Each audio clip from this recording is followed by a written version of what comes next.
এই দুনিয়ার মানুষ আমি আছি বলি নাই।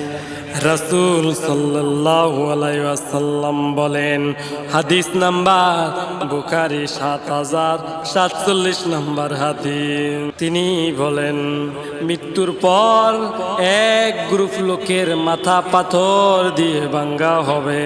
তারা কারাম? নবীজি সাল্লাল্লাহু আলাইহি ওয়াসাল্লাম বলেন, যারা ফজরের নামাজ না পড়িয়া ঘুমাইয়া ছিল এবং যারা কুরআন গ্রহণ করিয়া ছেড়ে দিয়েছিল। এই দুনিয়ার মানুষ আমি আছি বলি নাই। আল্লাহ তাআলা বলেন, তুমি ওই দিনকে ভয় করো রে, যেই দিন তোমার মুখে তালা লাগিয়ে দেয়া হবে রে, আর তোমার হাত পা তোমার কৃত কর্মের সাক্ষী দিবে। সূরা ইয়াসিন ৬৫ নম্বর আয়াত।